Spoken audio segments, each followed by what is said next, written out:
to the Mrs. Spink and Forcible's front door. The blue and red lights flashed on and off. The door was open, just slightly. She knocked on it, but her first knock made the door swing open, and Coraline went in. She was in a dark room that smelled of dust and velvet. The door swung shut behind her, and the room was black.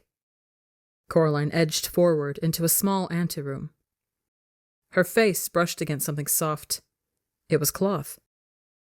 She reached up her hand and pushed at the cloth. It parted. She stood blinking on the other side of the velvet curtain in a poorly lit theater.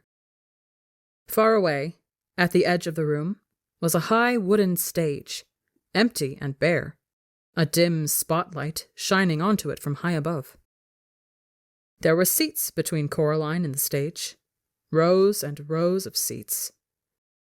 She heard a shuffling noise, and a light came toward her, swinging from side to side. When it was closer, she saw the light was coming from a flashlight being carried in the mouth of a large black Scotty dog, its muzzle grey with age. "Hello," said Coraline. The dog put the flashlight down on the floor and looked up at her.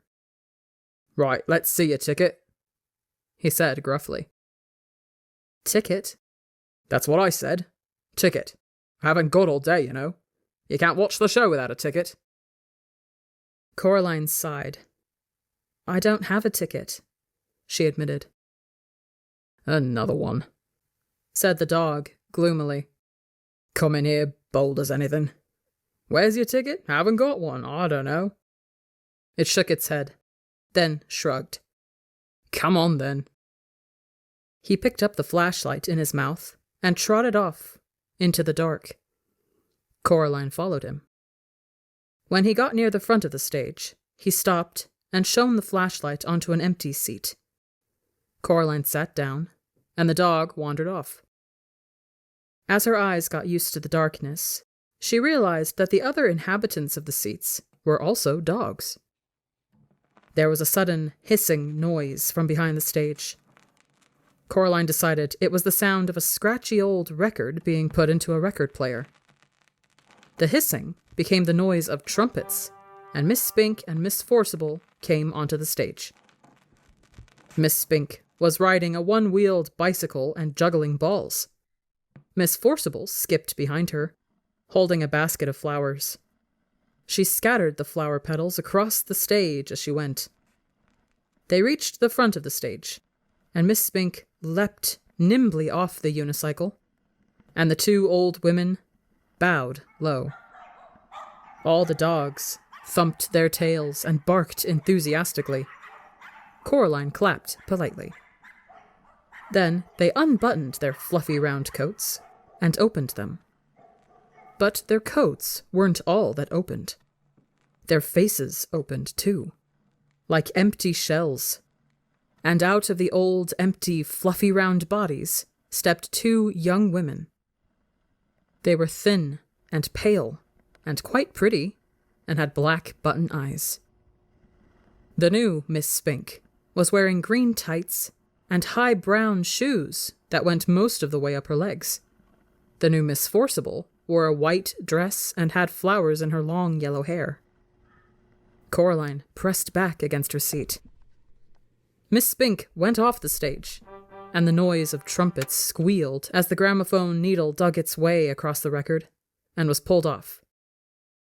"This is my favorite bit," whispered the little dog in the seat next to her.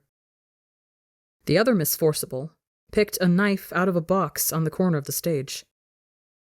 "Is this a dagger that I see before me?" she asked. "Yes," shouted all the little dogs. "It is." Miss Forcible curtsied, and all the dogs applauded again. Coraline didn't bother clapping this time. Miss Spink came back on. She slapped her thigh, and all the little dogs woofed, and picked a knife out of a box on the corner of the stage. "Is this a dagger that I see before me?" she asked. "Yes," shouted all the little dogs. "It is!" Miss Forcible curtsied, and all the dogs applauded again. Coraline didn't bother clapping this time. Miss Spink came back on. She slapped her thigh, and all the little dogs woofed. "And now," Miss Spink said, "Miriam and I proudly present a new and exciting addendum to our theatrical exposition. Do I see a volunteer?" The little dog next to Coraline nudged her with its front paw. "That's you," it hissed. Coraline stood up and walked up the wooden steps to the stage.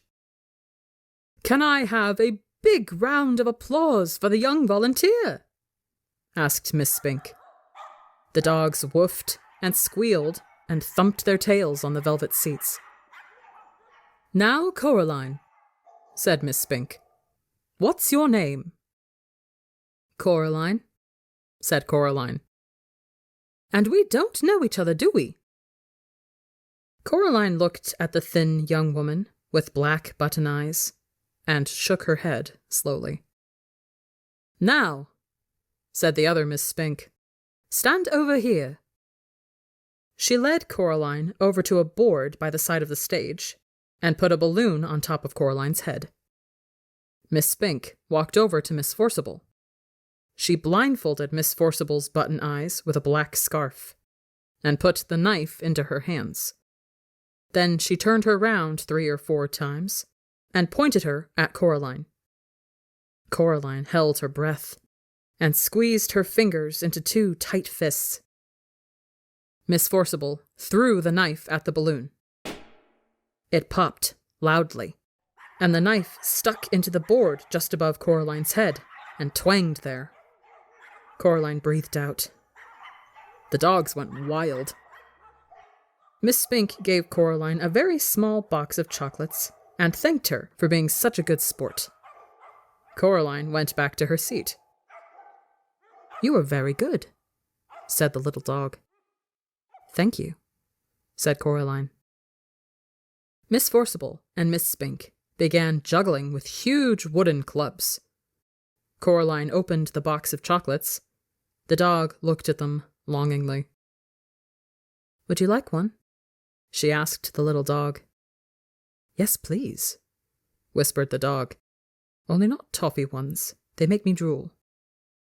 "I thought chocolates weren't very good for dogs," she said, remembering something Miss Forcible had once told her. "Maybe where you come from," whispered the little dog. "Here it's all we eat." Coraline couldn't see what the chocolates were in the dark. She took an experimental bite of one, which turned out to be coconut. Coraline didn't like coconut. She gave it to the dog. "Thank you," said the dog. "You're welcome," said Coraline. Miss Forcible and Miss Spink were doing some acting. Miss Forcible was sitting on a stepladder, and Miss Spink was standing at the bottom. "What's in a name?" said Miss Forcible. "That which we call a rose by any other name would smell as sweet." "Have you got any more chocolates?" said the dog. Coraline gave the dog another chocolate. "I know not how to tell thee who I am," said Miss Spink to Miss Forcible. "This bit finishes soon," whispered the dog. "Then they start folk dancing." "How long does this go on for?"